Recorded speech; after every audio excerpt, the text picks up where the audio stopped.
అందరికీ నమస్కారం. ఫిబ్రవరిలో వీరికి డబ్బుల మూటలు పట్టిందల్లా ఇక బంగారమే.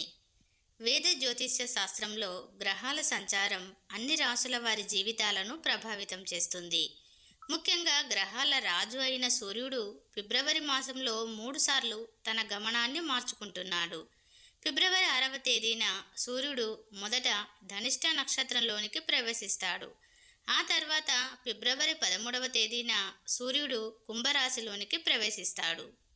సూర్య సంచారంతో లబ్ధి పొందే రాసులు. ఫిబ్రవరి 19వ తేదీన సూర్యుడు శతభిష నక్షత్రంలోనికి ప్రవేశిస్తాడు. ఫిబ్రవరి మాసంలో 3 సార్లు సూర్య సంచారం కొన్ని రాసుల వారికి అదృష్టాన్ని ఇస్తుంది. వారి జీవితాలలో స్వర్ణయుగం ప్రారంభమవుతుంది.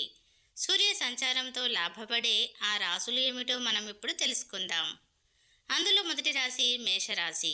మేషరాశి జాతకులకు సూర్య సంచారం సానుకూల ఫలితాలను ఇస్తుంది. ఫిబ్రవరి మాసంలో 3 సార్లు జరిగే సూర్య సంచారం కారణంగా మేషరాశి వారు ఉద్యోగాలలో ప్రమోషన్లు, ఇంక్రిమెంట్లను పొందుతారు. నిరుద్యోగులకు ఉద్యోగాలు వస్తాయి. గతంలో పెట్టిన పెట్టుబడులు లాభాలను ఇస్తాయి. రాజకీయ రంగంలో ఉన్నవారికి పురోగతి లభిస్తుంది. ఈ సమయంలో పెట్టుబడులు మీకు ప్రయోజనాలను ఇస్తాయి. మేషరాశి వారు విదేశాలకు వెళ్ళే అవకాశం కూడా ఉంది. ఇక రెండవ రాశి ధనుస్సు రాశి. ఫిబ్రవరి నెలలో సూర్యుడు 3 సార్లు సంచారంలో మార్పు ధనుస్సు రాశి జాతకులకు ప్రయోజనకరంగా ఉంటుంది. ఈ సమయంలో మీ ఆత్మవిశ్వాసం పెరుగుతుంది. సమాజంలో గౌరవ మర్యాదలు పొందుతారు. ఉద్యోగంలో ఉన్నవారికి పదోన్నతి లభిస్తుంది. పెట్టుబడులు లాభాలను ఇస్తాయి. ఆర్థిక పరిస్థితి బాగుంటుంది.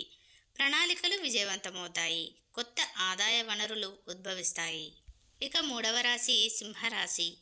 సూర్యుడి సంచారం సింహరాశి జాతకులకు అదృష్టాన్ని ఇస్తుంది. ఈ సమయంలో సింహరాశి జాతకులు కీర్తి ప్రతిష్టలను పొందుతారు. వర్తక వ్యాపారాలు చేసేవారికి సానుకూల ఫలితాలు వస్తాయి. ఉద్యోగాలు చేసేవారికి ప్రమోషన్లు, ఇంక్రిమెంట్లు వస్తాయి. వ్యాపారవేత్తలు భాగస్వామ్య వ్యాపారాల నుండి, ప్రధాన ఒప్పందాల నుండి ప్రయోజనాలనైతే పొందుతారు.